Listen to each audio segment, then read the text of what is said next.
Here. Paul Goldsmith. Thank you, Mr. Speaker.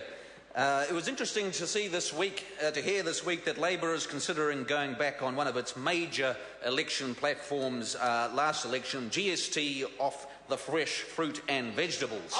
And if we can't afford policies, we heard Mr. Shearer say, then they'll have to go. Now, apparently, GST off fresh fruit and vegetables is one of the things that we're looking at.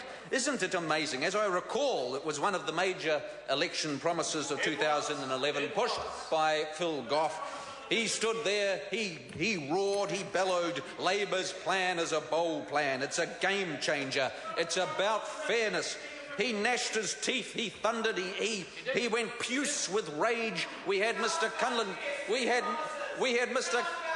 Mr. Cunliffe standing on top of a bus with a loud halo, roaring about how this was going to bring social justice to New Zealand. We had Mr. Parker, I'm not quite sure, I don't think he was convinced about it. He didn't say too much, but Mr. Parker, I'm not sure about. But Mr. Shearer, he certainly said if the goods and services tax did not apply to fresh fruit and vegetables, then they would be much cheaper for ordinary New Zealanders. And now we hear that maybe that's not going to work after all. It's going to cost about 317 million was the guess, and Mr. Shearer says, well, can we do it all? I doubt if we can. We're going to have to reprioritise. So he's prevaricating, massaging the media, warming us up for a climb down on one of their key platforms. And what's happened to the Labor Party, Mr. Speaker? What's happened? This party used to be one of conviction and principles. When Roger Douglas led the party, it was firm, it was brave. But now it seems to have a leader with a spine like a jellyfish, Mr. Speaker, and they're going back on all sorts of things. He's refusing to say what's going to happen. And I note there are one or two coalition problems ahead. It was interesting to read the response of the Labor's potential coalition ally, the Mana Party. One fellow, the economic justice spokesman, I can't remember his name, he said it's hard to think of a more weak-kneed, pathetic announcement. So that's not so good for relationships between Mana and Labor. I'm not sure where the Greens are on this, but I'm quite confident that I call upon Mr.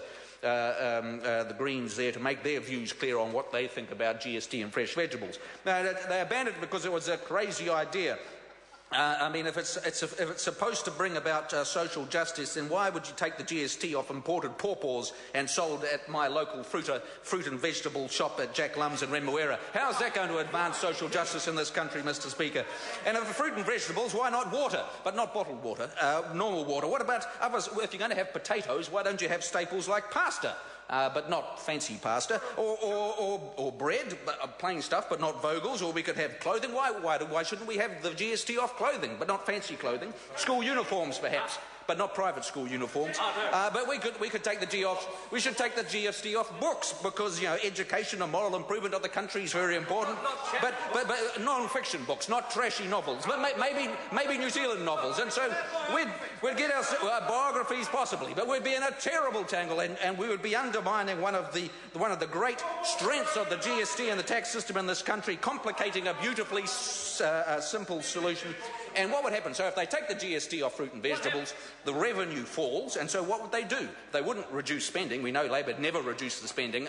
They only increase it, and so they'd have to put the GST up on everything else, or they would increase income taxes on work, and that would be the perfect way to grow this economy. So it's credit.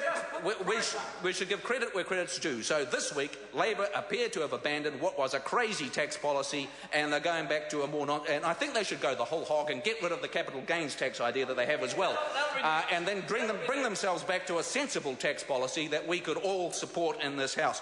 And before I get a chance to finish I did want to draw a contrast, if I could indulge the time of the House, between their tax policy and the tax policy of this government, which is focused upon building growth.